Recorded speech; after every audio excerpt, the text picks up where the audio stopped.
Welcome to Still Growing in Grace. I'm Mike Zenker. Join me and other amazing guests as we explore and discover better, hope-filled perspectives on biblical texts and difficult themes.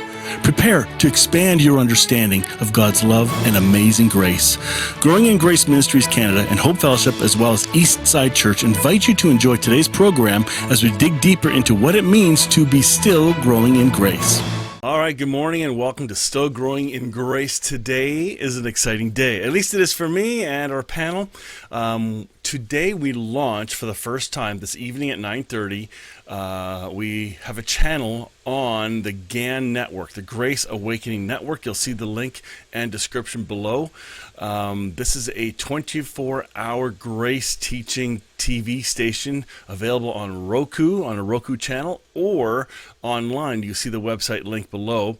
Plus, even though it's live, you're still going to be able to access on-demand messages of previous episodes directly anytime you want from a lot of teachers. I think right now there's about 80 teachers from all around the world on this thing. So what a neat place to share really good news. Again, this perspective that we're bringing with Still Growing Grace is unique because we're covering topics that are deep. And I think the other people are as well, I'm sure. But this is more of a conversation rather than teaching messages. And I think you're going to really enjoy it. So today, I'm going to introduce to you exactly what we're going to show tonight live. So if you can't watch it on the GAN network or Grace Awakening Network, we're still going to air it here on Wednesday mornings. Our Wednesday mornings might not always be the same as what's going to air in the evening, but we're going to keep it close to it as much as we can. So let's dive right in. This is what we're going to show tonight. So this is the introduction. I'll have a short clip intro, and then we'll get into the interview. I think you'll really enjoy this. Here we go. Hello and welcome to our first episode of Still Growing in Grace. I think you're going to enjoy the conversations that you're going to hear on this channel. You're going to meet some great people from different backgrounds for sure. These panel of guys that I've got a picture of here right beside me are the key people that I typically will have conversations with. You'll get to know them as we get going. I'm also going to encourage you to let us know what you think when you hear these programs. Contact us, reach out to us, and share if you've enjoyed it. You can also find full episodes on YouTube. Just look up Michael Zenker on YouTube. You'll find me quickly. There is a Still Growing in Grace playlist on my channel. I'm also going to encourage folks to support this project. This is a new thing for us, and money's always awkward. So I'm going to invite you, if you're in the States, to donate to eschurch.com/donate. There's a box there called Growing Grace. Just make your donation to there. And in Canada, because we're located in Canada, growinggrace.ca, you can make your donation there.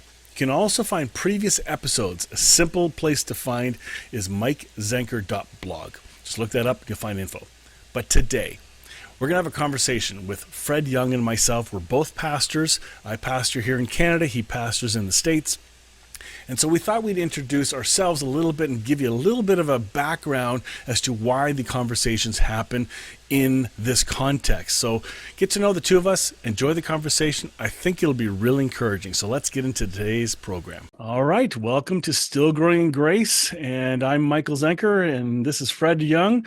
And we're going to introduce ourselves and what Still Growing in Grace is as we launch this new channel, new programming on the Grace Awakening Network, something new for all of us.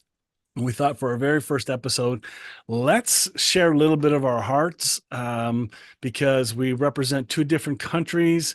And a lot of the support we're asking for help, you'll be sending it through our churches because we're both pastors. So I'd like to maybe ask Fred. Fred, tell us the name of your church, where you're at, how long you've been there, that kind of stuff, and I'll tell a bit about mine. And we'll just interview each other in this and get to know each other, and people get to know us through this conversation. Sounds good. Excited about this. And I pastor Eastside Church in Independence, Missouri, which is right next door to Kansas City, home of Harry S. Truman, the president, one of the former presidents of the United States. This is what we're known for. No sports teams nearby, right? Well, the Chiefs, yeah, a lot of excitement right now about the Chiefs.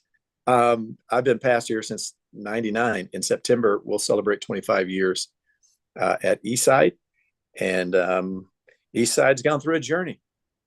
We've gone through a journey. Eastside's DNA is connected to the Independent Baptist movement, a particular group within the Independent Baptists called the Baptist Bible Fellowship International.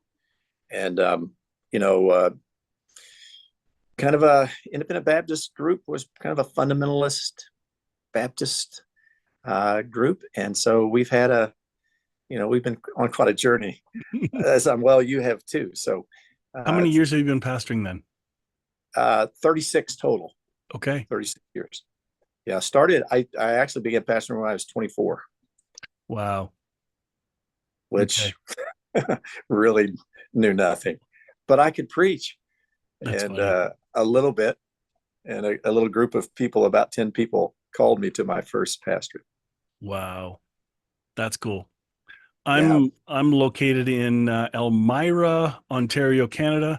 We used to be in Waterloo. We had to move just before COVID.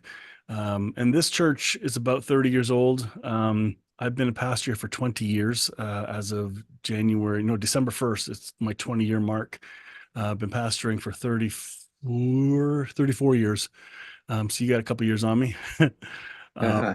And yeah, the journey has been wild. And my particular church, I was lucky in that they were looking for somebody that would be a little more focused on grace, although we didn't define what that meant. And I had already begun a journey of identity in Christ, that kind of Yeah. stuff. And so this church let me grow with them. I'm embarrassed of the books I made them read, thinking it's gracious. The studies and Yeah. the series and um Pastoral malpractice stuff, oh huh? no, just Man, called I know. mistakes. We just didn't know. We didn't know. We didn't know. We were doing the best we could. Yep. So tell me about the journey you guys had, because it'd be interesting to hear so people can identify what you've come out of to kind of where you are now, and I'll banter as well, but Yeah. it'd be great for that. Yeah, and I like what you said about the graciousness of your congregation, because Eastside has been gracious in allowing me to ask questions, Mm. and have kind of joined me on that journey, because it's not, like I said, it wasn't our DNA. But real quick, for me, I was pastoring and going through the what I call the church growth stuff. I was going Yep. to all the conferences, and Purpose-driven church stuff. I had that. Hybels, Warren, John Maxwell, all these things together. It was working. I mean, we were seeing growth. Uh, we moved here to Kansas City, took over this church. It was a good sized church. The trajectory was good. We plugged that in, continued to go. But Mike, it happened even before I got here. There was just somebody referred to it one time as a holy dissatisfaction, just something wrong. I would preach to the growing and all that crowd, but I'd come into my office, and my own personal walk with God, there was just something unsettled. I was restless.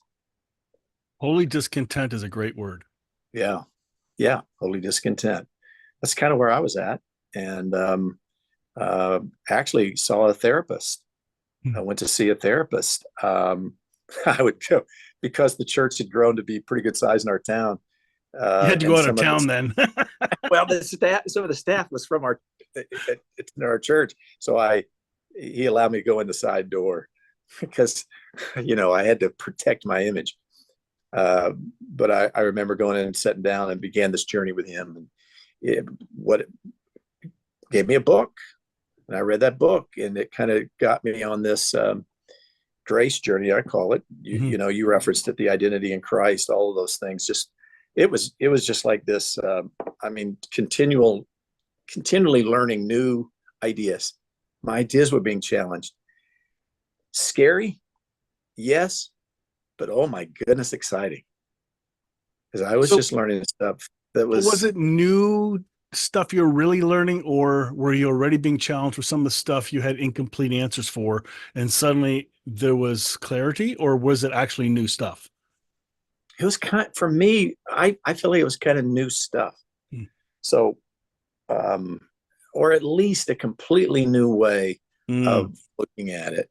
I mean, and I'm learning because like we talked about this, grace is something you grow in continually. You don't arrive, which is pretty exciting. yep. And I was just learning what grace really means. Um, and that just continued to lead me to, I've always been I've been curious, I've always asked questions. Um, but we were in a system that didn't allow for that. Mm. So here's what you believe, and here's why you believe this. And that's just kind of the whole way I did it, until I was given the freedom, not from any group, outside group, the freedom, I think, from the Holy Spirit to begin to question. That, man, has been a journey. So sometimes those, what we call wackos on the fringes of theology that enter our church and ask a question, then stomp away mad because you won't engage. Um, some of them actually had really good questions. I found that. And I wish I could go back to some of those folks and say, ha, you saw something I couldn't see. I was not ready. And, Right. you know what I mean? Like I, yeah. You know what, Mike? One time I got a phone call, maybe, I don't know, 4 years ago or 5 years ago. And this person left a voice message. I didn't get the phone. I just played the message. I mean, they scolded me, and it was about how abusive the church was hmm, in the past. Because we had gone through it, and I had listened to it, I thought, person's right. They had experienced certain traumatic kind of teachings here. yep. And, one of the things, I don't know about you, I'd love to hear your part of this too, Mike, is that my journey through this and sharing it with the congregation, as gracious as the individuals who, have allowed me to ask the questions, it did cause, I mean, we had a massive, large church split. Hmm, And the ripples of that continued for literally years. hmm, And so the price of doing this was, again, had no idea going into it that was going to pay this kind of price. But man, the price has been steep for losing half of our congregation. yeah. The fine print's never clear. It's a good thing because I'd like to think I would have, tell myself I would have done it Yeah. anyway, but I don't know. And but like you and I have said before, you can't unsee what I've seen. Yeah. Can't unsee it. And it's been exciting. And now this journey has brought us to a new place in the congregation where we've been through that now. That was 7 years ago. And now God is bringing individuals to us who, he's already worked. He's been working for all this time, and he's Yeah. bringing them to us as a place to, ask the questions and explore faith. That's the term we use here all the time, is Mhm. exploring faith. That's a good word, because I think your church is likely being set up to be a safe place to bring people, right? The Yeah. Holy Spirit will lead someone there. Hey, they're not claiming to have all the answers. They're not dogmatic, but there's some truth there that I can't put my finger on it, but there's something there, right? Yeah. Yeah. We a couple of Sundays ago, we just put, microphones in the auditorium Had questions, didn't you? and let So people ask I questions. watched. We call it Q&R. Yes, right. Yeah. Instead of Why? the answers, right? I don't have all the I answers. know. I know it. Yeah. Yeah. And, I have, I call it kind of it's a Mount Rushmore of big things that kind of fell for me. Mm, And most questions center around these, with a side now of cultural, political issues, if you will. yep. But my Mount Rushmore was hell was the first big one. Really? That was and it I could probably talk about that particular subject all the time. Mm.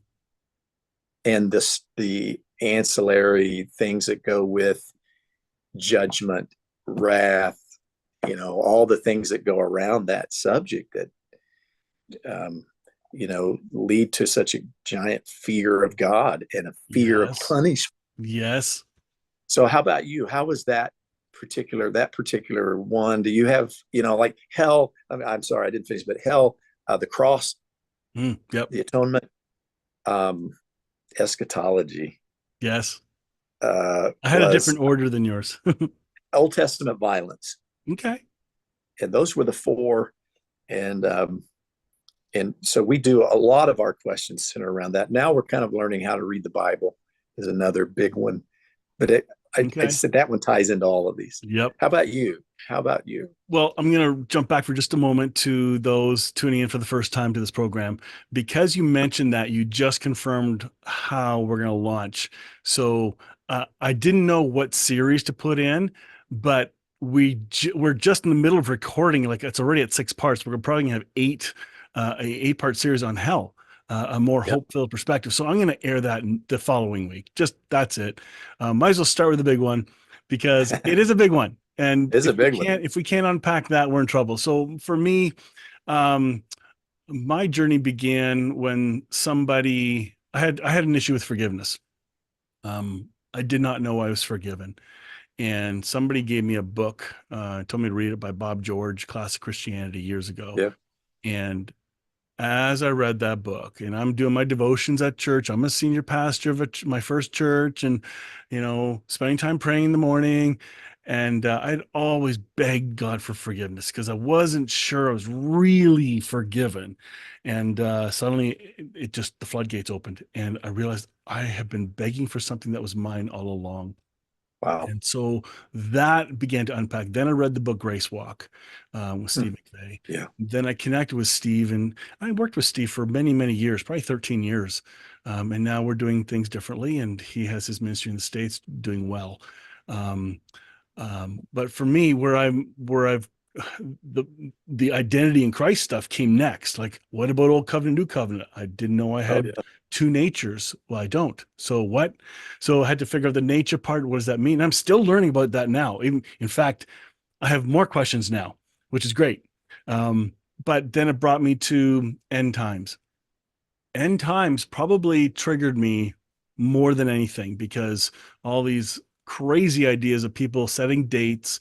And then my friend Jan Nagel Gobranson in Victoria, British Columbia, I spoke at a camp called Grace Camp at his house, and he sat me down, says, I want you to watch this. So I watched this video series, and I'm his guest, of course I'm going to watch it.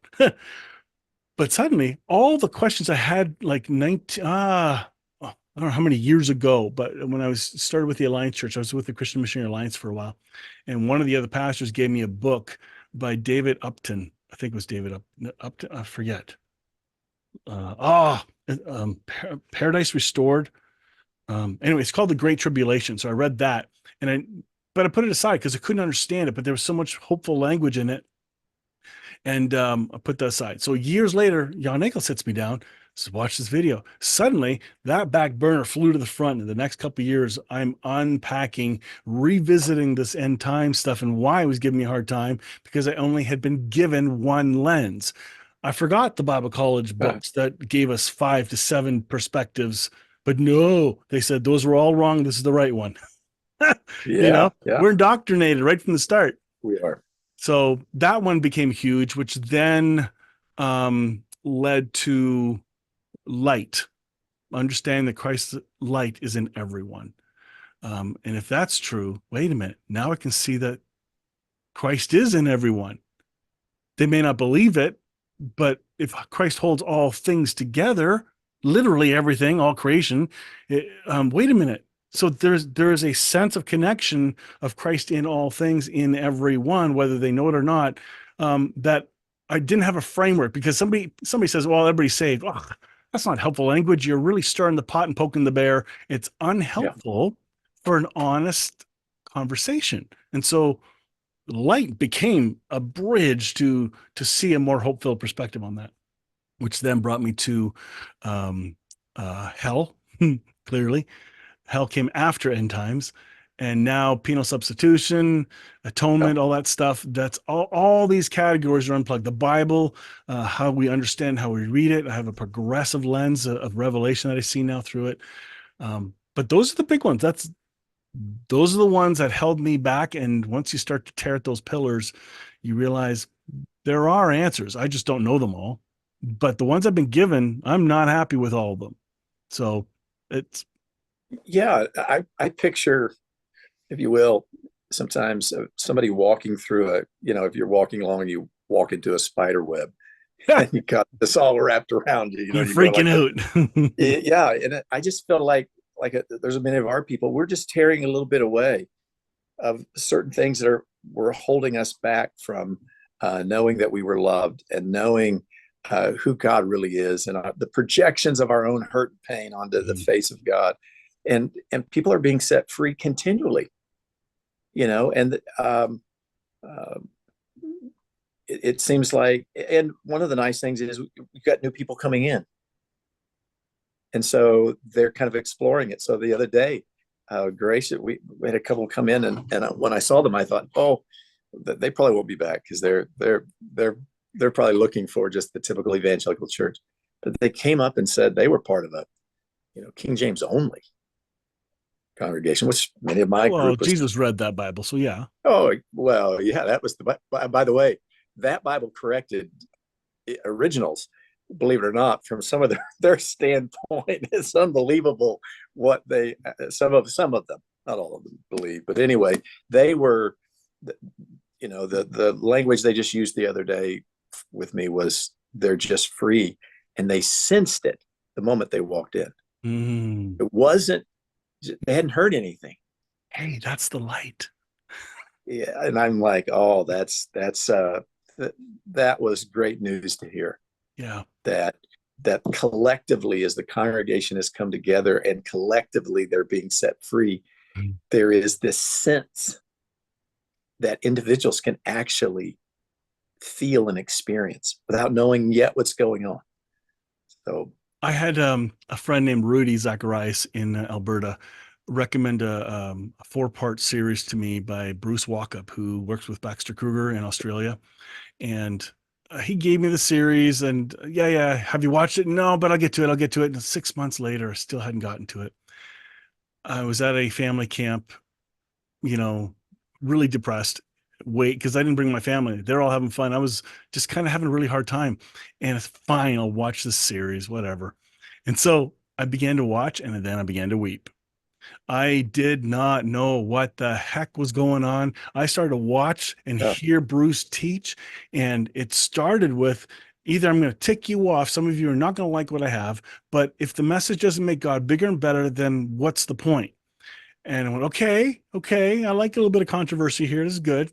But then he started to break down the early church because in my mind, I was trying to figure out what some of these teachers were saying. I'm not going to say it and repeat it because I like them and they're great respected leaders. And then I'm called a follower and just mimicking. I said, no, I need to believe what I say. I'm not going to do it. So I was trying to figure out what's the wall in front of me that's preventing me from seeing this. And then after watching Bruce, I realized there's no wall in front of me.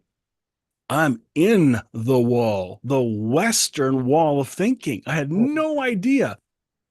And suddenly his story started to play itself out, how the early church was influenced, how Augustine was influenced, how the Orthodox Church did not change much, but how Eastern mysticism married into, anyway, it was just bizarre. It gave me hope that, okay, there's a way to understand why I was having a hard time with this. Then hell really became, okay, I can see why this is something we got to revisit and dig into. So those were a couple of my key stepping stones, like, or resting benches along the path, maybe, yeah, where I had yeah. to really pause and ponder, wait a minute, there's got to be more. And so it's who God brings into our life, you know? So it's been really helpful. Yeah, yeah. I like you. I appreciate you bringing up the early church because my education / indoctrination was We would go back to the Reformation days, but going Aren't beyond the those Reformation, aren't those the early church fathers? Come on, it's it. I mean, it's that's what we were told. Calvin and Luther was about as far back as I can remember hearing and going back. And so that was another thing for me that was just huge, was being introduced to names that I've heard them. I mean, Origin, and to read some of Origin, because he was obviously condemned according to our group. And but my goodness, the brilliance of their writing, Mike, the brilliance of their thoughts. I mean, there is what would we call this? A generational discrimination, where we think those individuals obviously don't know as much as we know today. Yeah. My goodness, when I read them, they're brilliant. And so the early church fathers who understood the languages, and understanding all of this, my goodness, and I'm still learning it. Yeah. I'm still Me too. still reading Ramelli, Alara. I don't even know if I'm pronouncing her name right, but her and Robin Perry had wrote the book. It's Hope. I forget the name of it, but it just goes back. Her book goes back through the early church fathers, her part of it. I think I haven't got his volume 2, his part, which picks up at a particular point in history. But and that was all. That's based on a victorious view of restoration and ultimate restoration of all things. And man, to read all of that was just eye opening and exciting, and it's still exciting to discover because there's so much history there.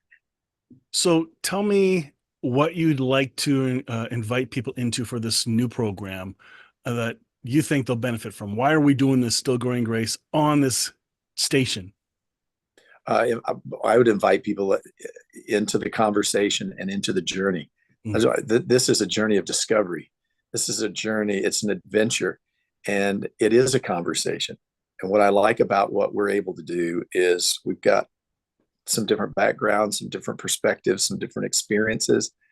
And I find that so healthy for a way to learn, as opposed to only one individual teaching everything, which again has benefit. But at the same token, I come on the journey with us and this conversation with us, and hear all the different perspectives.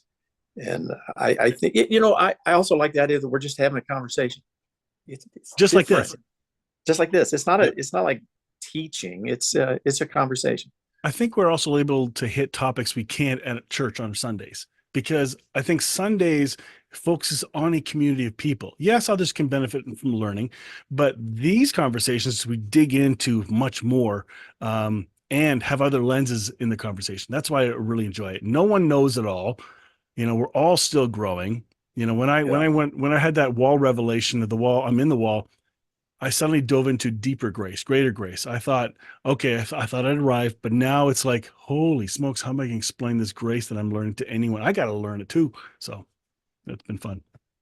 It has been. And I'm looking forward to how, the Lord uses this to help people in their journey. Yep, me too. Well, thank you everyone for joining us on this episode. This is just the introduction, but there's a whole lot more to come. So tune in each week and look at the links below if you're watching this on YouTube, and in on the Global Awakening or Grace Awakening network, you'll see some of the stuff at the end of this video. All right, thanks for joining. Alrighty, that was our first episode of Still Growing in Grace on the Grace Awakening Network. I did have a weird tech issue there, which is weird. I don't know what that was. I got to figure that out quick.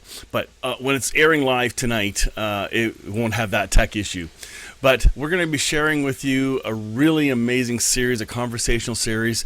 And as I mentioned in the interview today, we are going to start a mini series walking through the topic of hell and dismantling it, and also identifying the tentacles of beliefs we have attached to that topic without even knowing it. Some of those hidden connections that have been put onto us by churchianity and our own background. So I think we're going to enjoy that. That'll start next week. So today and this evening, we're starting to launch on the Grace Awakening Network. I hope you enjoy it, and I look forward to your feedback as we move forward. So these conversations will stimulate a lot of conversation, and I hope the topics will as well. We'll talk to you next time. Join me next time on Still Growing in Grace. Enjoy previous episodes by downloading our podcast at growingingrace.ca. If this show's been an encouragement to you, consider making a donation today. For our Canadian link, visit growingingrace.ca, and for our USA link, visit eschurch.com. Your donation will help us continue spreading really good news. Thank you again for tuning in to Still Growing in Grace.